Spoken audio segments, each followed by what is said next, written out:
Yo, what's up guys? Hector here. So, it's been a while since I've done a episode like this where I'm just talking and training, and I figure it's time to change things up and do this again. So I'm testing out a new protocol for deadlifts. Something that I put together and I included as a bonus for our Always Be Ready program. And one of the bonuses that we offered was a deadlift program called Deadlift Bolt-On. And basically, the concept of it is it's based around, building your deadlift and learning how to bolt it onto whatever kettlebell training that you're doing. But the program is based around singles, and I think it's a great program for people that are already doing other things like kettlebell training, and they want to include like some deadlift work. And it's mostly just based around singles, establishing like a 5-rep maximum, and then from there, starting to put the plans together. And it's completely customizable. It's not something that's like here are the exact. You need to do these repetitions, like compared to something like the Deadlift 260 series. Or the Deadlift 282 series, which hasn't been published just yet. But it's just based around singles. And then from there, you can completely customize it to your life. If you want to lift every single day, you can do that. If you want to lift, 2 days a week, 3 days a week, 4 days a week. If you want to use, whatever weight percentages you want to use, it's completely customizable. So what I've been doing is kind of experimenting with that, with the framework that is the Deadlift Bolt-On. And I've been working on singles. The longest session is 30 minutes, but I tested it out last week, and I did a 45-minute session. And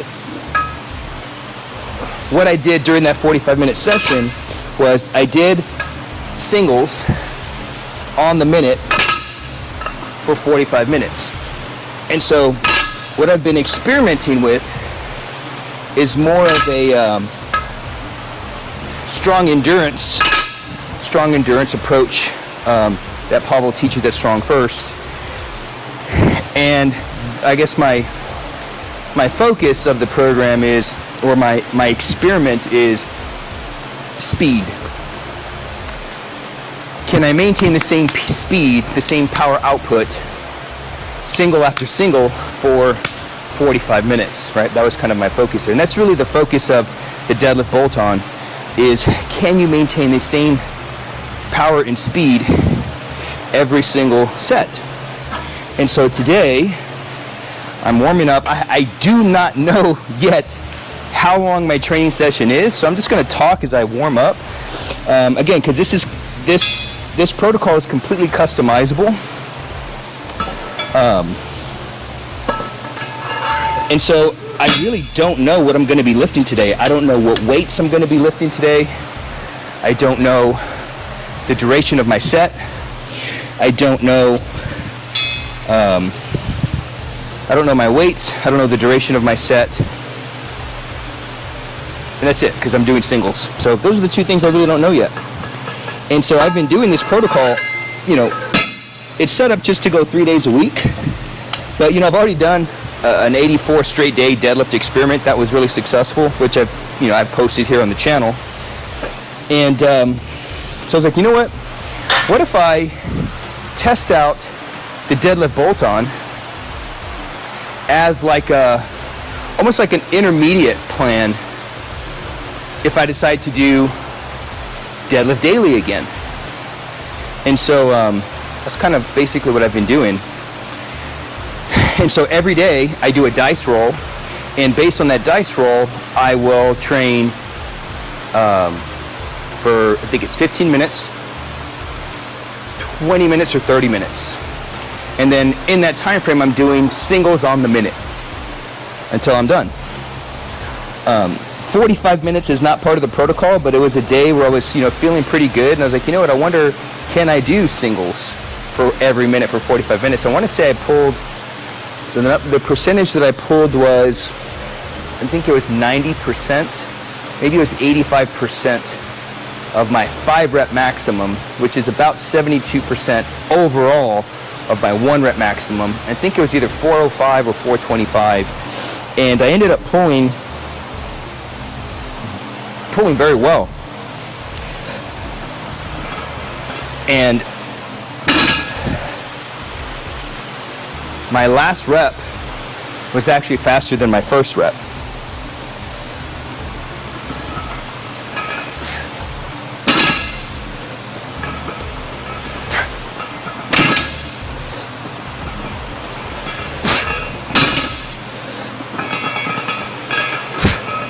So when I do these singles, what I do is I warm up with, my warm up is always the same.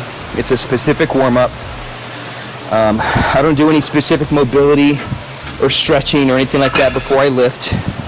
I'm not opposed to that for anybody that likes to do that. I feel like I've gotten my body to a place where I don't need a lot of warming up. For me, I like to keep my warm up specific to what I'm getting ready to do. So for me, my warm up are light sets of deadlifts. So the way I'm opening up with this singles protocol is 135 for 5, 225 for 5, 315 for 3, and then I go right into whatever singles I'm going to be hitting. And that's enough of a warm up for me to really prime the pump and get things going. So I like that because it's specific to what I'm going to do, and it doesn't, not that it's a waste of time to do a warm-up, but I want to just get right to it. I'm a busy guy. I'm sure you're a busy guy, and I encourage you to try to get your training to be able to support you in a way that you don't need a lot of warming up to get right down to business. I encourage you to train your body in a way to where it only requires a few specific sets to get ready to go. Now, you're not the same as me. You may have a lot of mileage on your body. You may have previous injuries that you've struggled with, and maybe your body needs more general warming up. Maybe you need to do some hip mobility stuff before you pull. Maybe you need a few get-ups and a few arm bars. Maybe you need that. That's perfectly fine. But for me, I try to get my body into a place where I don't need that. Doesn't mean that I'm better than anybody. Far from that. It doesn't really mean any of that. So I'll put my socks on here because I can already feel my shins getting a little tender from the pulls. So if you're pulling barbell, I highly encourage you, wear some long socks. Even if it's your barbell and you don't plan on anybody else pulling it, last thing you want is for you to start getting, tears in your skin, because that will happen. If you're deadlifting the right way, you should be dragging that bar right up your legs. And so the last thing you want is to start getting blood on the bar, and that's pretty disgusting. So I encourage you to get some kind of long socks, so that way you protect your shins. And even at that, like my black pair that I wear a lot are already getting holes in the socks, so I'm gonna have to look into a new pair of those. So I got a triple here, and I'm gonna go with the cheater straps. My grip, I've been taking some different approaches with my deadlift. I've been trying to pull more double overhand, work on the hook grip from time to time. My best hook grip pull, I think, is, I want to say it's 495 for a single. I can't do high volume with hook grip, it just tears my thumbs apart. And so I'll work up until I start to lose that grip. Then once I start doing volume, then I change to the straps. Mostly because I just don't want the grip to be a crazy issue, because I do a lot of gripping already. I do a lot of grip work with jiu-jitsu, no-gi, gripping the gi, kettlebell. So I'm just trying to train my whole body without tearing my hands apart. And so that's one of the things I like about the straps, that I'm liking about the straps. But if I ever participated in the TSC again, or any kind of event that you can't use straps and things like that. So when I'm getting into a cycle, if I were to decide to compete again in the TSC. I think the last time I did the TSC was spring of 2018. No, fall of 2017 was the last one that I did. And I actually had the #1 deadlift in the world at the TSC. I think I pulled six. That's when I pulled 622, 282 kilos, 622, 621, I think it was. And then in April, I ran another cycle, and then that's when I pulled 290, which was 639. So anyway, my point here is, if I ever decide to do that again, I got to start training either continue training the hook grip or start switching back to the mixed grip, because you can't use straps in something like the TSC or any kind of like sanctioned powerlifting event. So I got a triple here. So what I'm going to focus on, I'm very intentional about how I set up each and every time, and I encourage you to do the same thing, because how you set up is going to dictate how the whole entire lift goes. So I'm very meticulous about, I know exactly where my shins need to be. I take time setting that up every single time. What I'm trying to do now is I'm trying to get my lats connected, so I'm flaring my shoulder, my collarbones, making my collarbones big, getting my lats connected already, and from here, grip, and I'm trying to get as tall as I can. So what I've been working on this little technique where, since I can use the straps, extending my wrist, and what that allows me to do is really connect my tricep. And what that does is I feel like it lets me get taller, it lets me get to a better position. And the better your position is, the better your lift is going to be. So I got a triple here.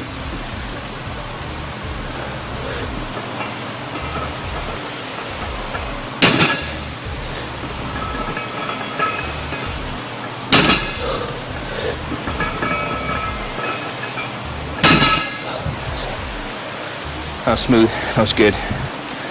So now I need to get my dice roll and figure out what I'm going to be doing. So I always forget I have a die, but I always either leave it at my house or I never have it with me. So I ended up downloading an app on my phone that's a little die, a dice counter. So today,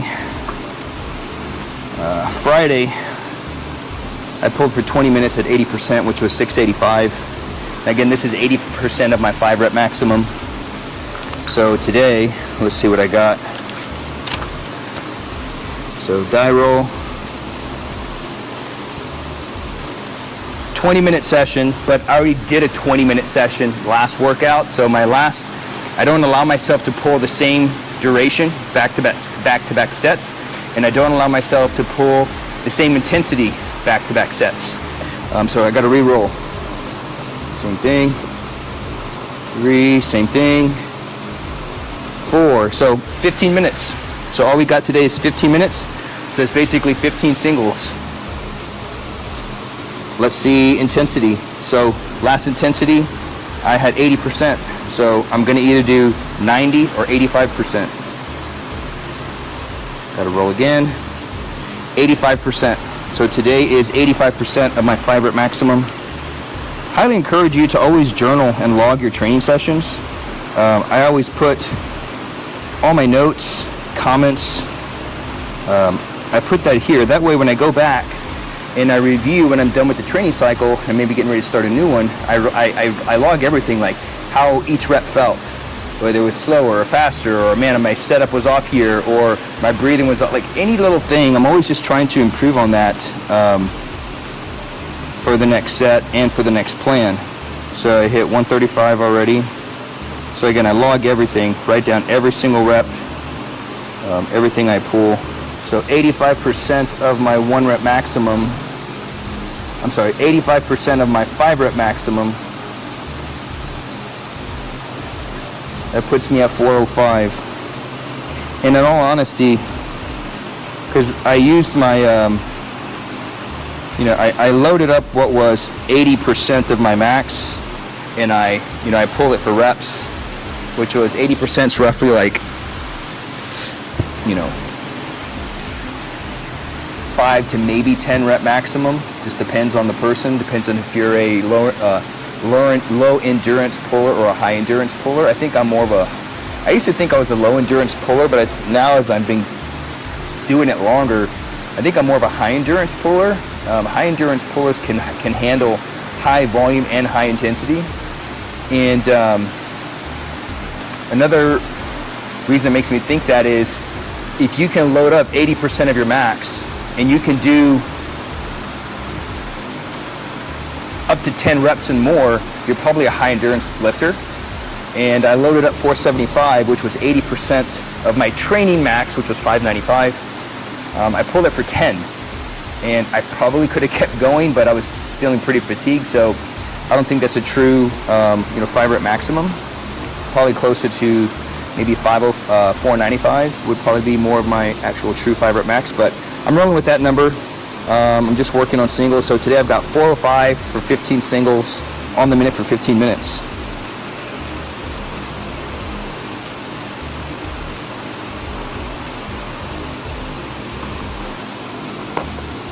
All right, let's rock and roll.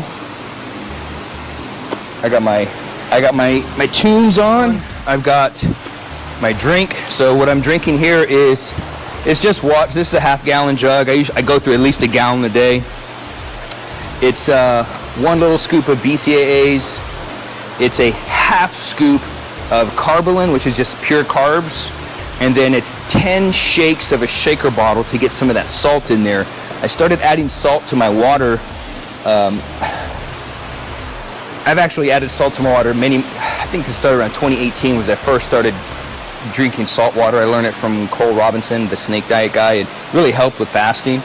But one of the primary reasons why I started incorporating salt back in was I started getting these crazy cramps. On my long training days, I've got, I'm running the gym, I'm running our online program, and then I've got my training, and after that I do jiu-jitsu in the evening. And so by the time I get to jiu-jitsu, my feet would start cramping up. Like the soles of my feet would cramp up. Sometimes my calves would cramp up. At the end of the night, sometimes my hip flexors would cramp up. And I was just dehydrated. Even though as much water as I was drinking so much water that I'm like literally just like pissing out my electrolytes, and that can happen. So I started adding salt. And the moment that I started adding salt to my water again, and it's just regular iodized table salt, cramps went away. So it's very rare that I cramp as long as I'm putting that salt water in there, and the salt in there, and the salt is so minor, like my water does not taste salty, and that's my little concoction. And so once I'll refill that, I already have another pre-made little 10 shakes of salt, not pre-workout, BCAA, and carbolin. So by the end of the day, it's a full scoop of carbolin that gets drank, which is like 50 grams of carbs. The BCAA, and then 20 shakes of salt by the end of the day. So here we go, 15 singles. So my goal is maximum power and speed each and every set. Let's see how it turns out. So let's see what happens on this first rep, and then based on that first rep, I'm going to make adjustments. I'll let you know what I felt, and we just kind of go from there. The first time I did this, it was like, first time I started doing these singles, I was doing 30-minute sessions, 45-minute session. These started kind of tearing into my hand, so I started getting like some nasty blisters here, but luckily it never actually tore the skin.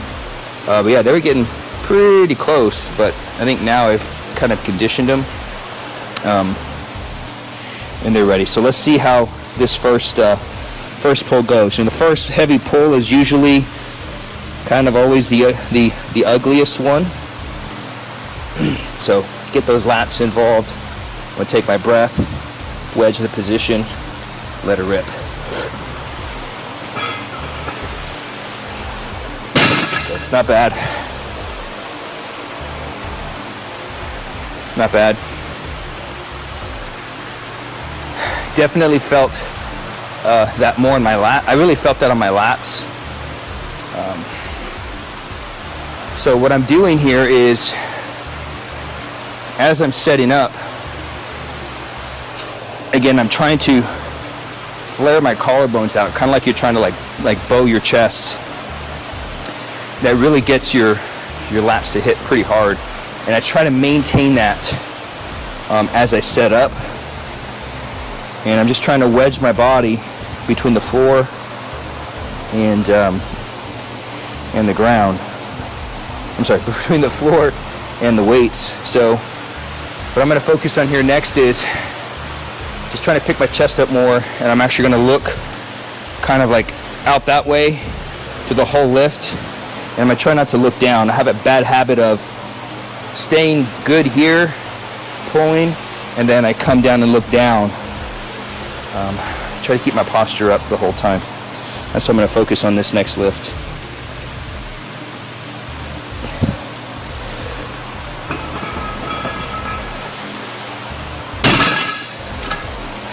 Better.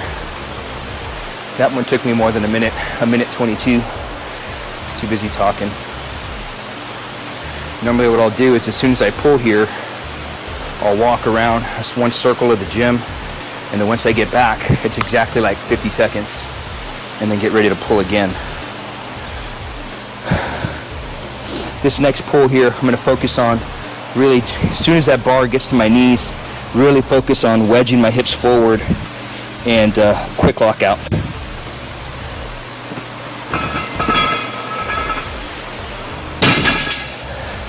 That's where a lot of people lose the lift. That one took me 40 seconds, so made up to 22 seconds. That's where a lot of people lose the lift, as I've observed, is they get to the knees and they get stuck there, and then they try to use their back to pull their torso over the top of their hips, when really it's just, once you get the bar to your knees, the lift is pretty much done. Like once you get here, whether it's conventional or sumo, the only difference is it's just hips forward. It's this tiny little hip drive. That's all there is to it.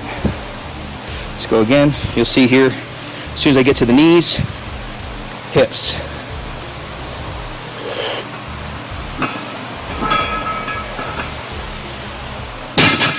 That's it. 51 seconds.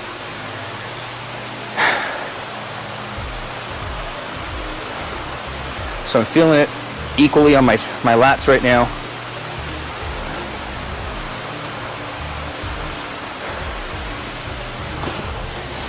I think the next thing I'm going to try to work on this next set is really try to wedge hard.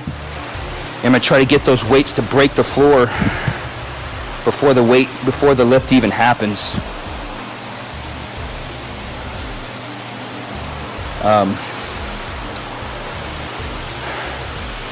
That's something I'll do sometimes every set.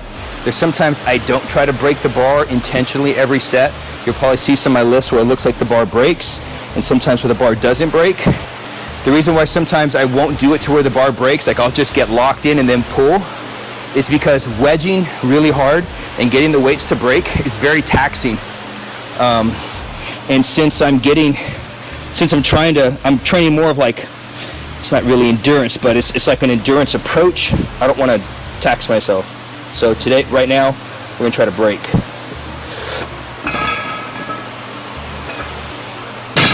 So got the weights to float there. I'm going to do it again the next set. So there will be times when you'll notice that, like, because I always talk about this concept of the wedge, but then you may watch some of my videos and it's like, it looks like I am wedging because the weights pop, and then some sets the weights don't pop. So you might be thinking, well, Hector, you're not practicing what you preach. Well, I'm being intentional at times when I do it and times when I don't. The only time that it really matters to get those weights to break is when you're going for like a 1 rep maximum, because that's the only rep that counts, right? So during training, I'll train that, and then sometimes I won't train it because it's very taxing. It is very, very fatiguing.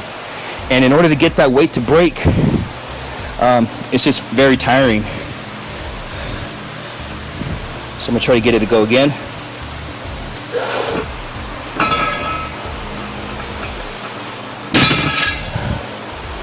Yeah, that feels great. And so especially when I start doing more of those like endurance sessions or this experiment that I'm doing, I'm going 30 minutes, I'm going 45 minutes. So I've got to last. I've got to keep the same power and speed throughout each and every one. So I may want to dial back on getting that weight to break, holding for a brief second and go. So I'm always experimenting with little things. This next set, what I'm going to do is I'm going to get the weights to break. I'm going to pause at my knees, and then I'm just going to work on the hip drive. I call this the tactical rack pull.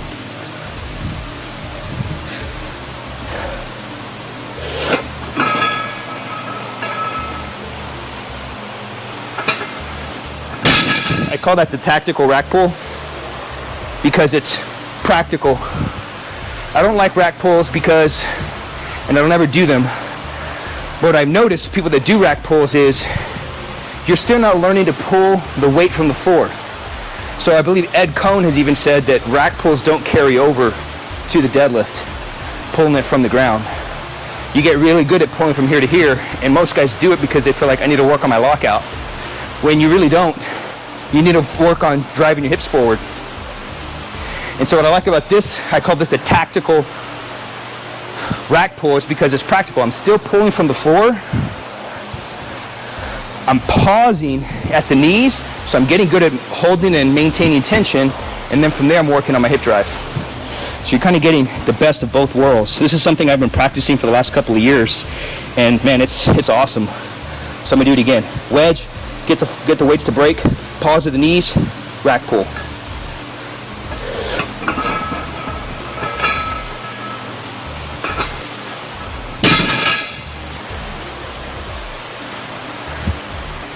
So we're already at the halfway point. That was the 8th single. 7 more. I'm getting ready to launch a full deadlift coaching program. It's called Next Level Deadlift. It's been in the works for 4 years. I've already ran our students of the mastermind through it. I've already ran the students of hardstyle through it. Works really, really well. I'll give you more details to that as we close out. But if you want to work with me and you want to work on building your deadlift, I'll tell you a little bit about that. I'm excited to get ready to launch that. But it's all based on these principles that are not theory. These are things that I've been doing. These are things that our students have been doing and seeing crazy results. And when I say crazy results,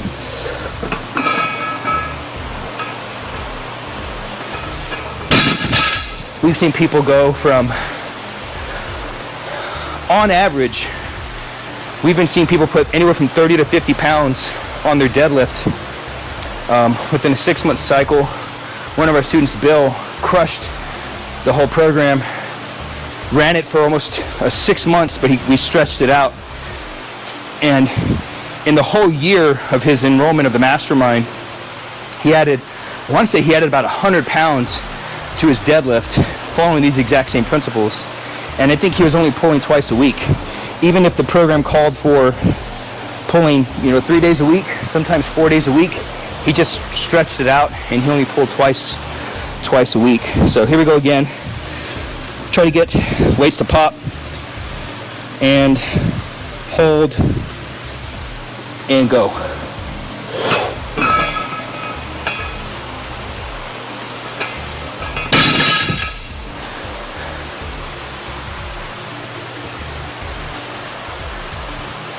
That's 10 singles in. Got 5 more.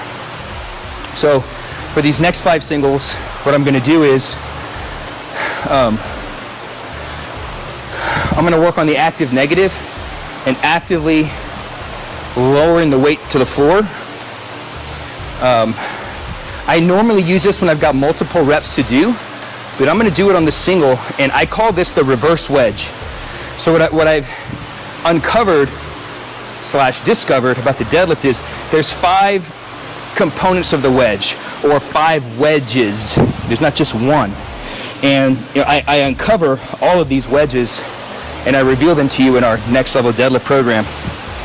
And so what I'm gonna do here with the next sets is, once I pull, I'm gonna come down that exact same groove and gently put the weights on the floor. You call this the active negative, but I call this the reverse wedge. But the only way to truly appreciate it is when you do multiple repetitions, and this is something that we cover in the next level deadlift course coaching. Here we go.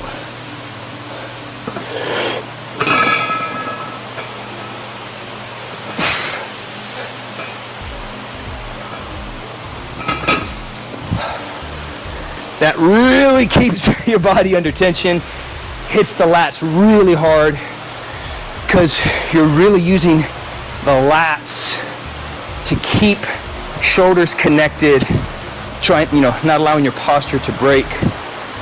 That's a very tiring thing as well, which is why we don't have our students do it every single time. It's a great teaching tool. It teaches you how to maintain the tension throughout the lift, but when you're doing multiple repetitions, it turns into what I call the reverse wedge. But you can only truly appreciate it once you practice it and you actually know what you're doing and why you're doing it.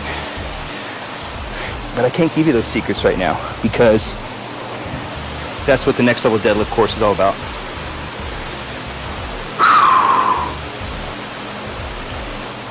Here we go, same exact thing. Make sure I'm in the same spot. Shins in the same angle. Setup should always be the exact same.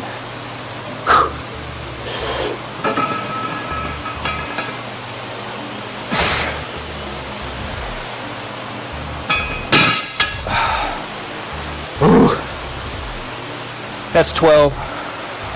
We got 3 more.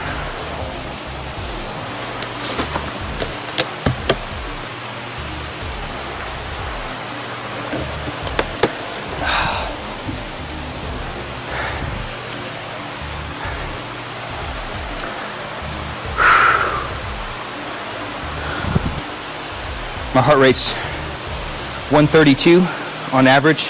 My heart rate stays about 130. So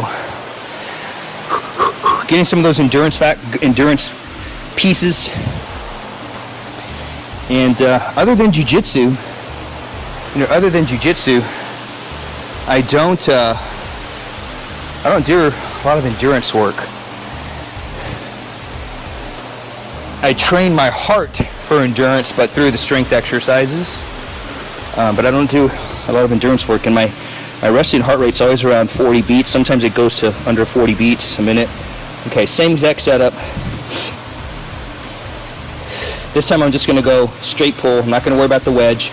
I'm not going to stop at my knees. I'm going to go straight pull as fast as I can, and then from there, active to the bottom.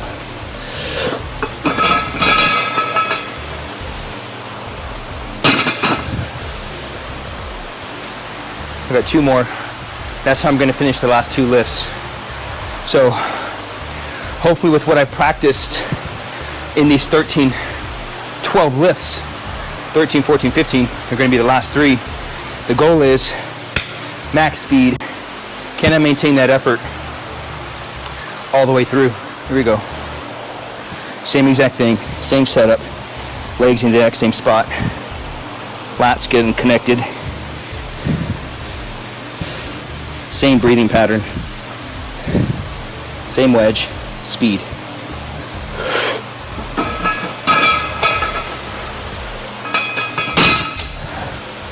Got 1 more.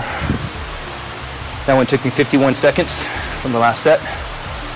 Last one, okay. Here we go. Last one. Can this one be just as fast or faster than the first single? Same setup.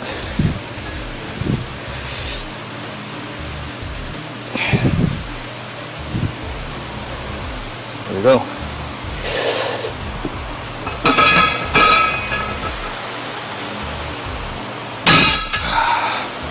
I'd say it was 59 seconds from the last pull. Maintain the 1 minute pull. That's it. That's it. So that's a little insight to what I'm doing right now in terms of my training. I'm just on I'm on a mission right now. My goal, once I started getting good at the deadlift, I've just always had this number in my head, 320 kilos at 705. My best is 639. That was 4 years ago.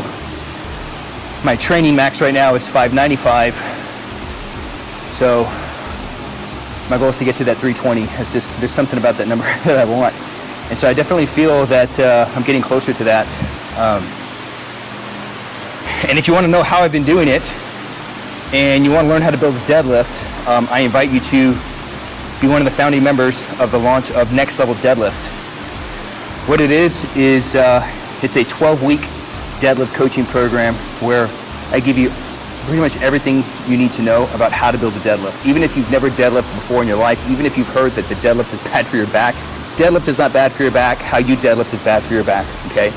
And so it's a 16-week coaching program where I help you build a bigger and stronger deadlift without training like a powerlifter, and literally how to add at a minimum 50 pounds to your deadlift within those 12 weeks. Guarantee you will add about 50 pounds to your deadlift in those 12 weeks.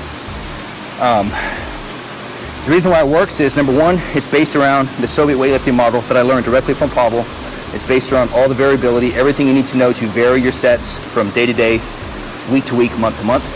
It's got the exact volume increases, volume decreases with the right peaking protocols to peak your strength after each cycle. And what makes it different than anything else you may have tried in the past is, it's not based on, what do they call it? Progressive overload. This is a very common program method. Start with light weights, high volume, and then as they go along, they create this inverse relationship, okay? It's unlike anything that you've ever tried before because I teach you the 5 components of the wedge, which is pretty much I've never seen anybody coach people through those 5 components. I don't even think anybody's even aware of those 5 components of the wedge. This is something that I've discovered over the last, I started deadlifting in 2013, 7, 8, 9, the last 9 years since I've been deadlifting. I've recognized that there are 5 different components of the wedge. I mentioned a couple of them today. But once you master and understand those pieces of the wedge, your deadlift is just gonna take off to the next level, which is why it's called Next Level Deadlift.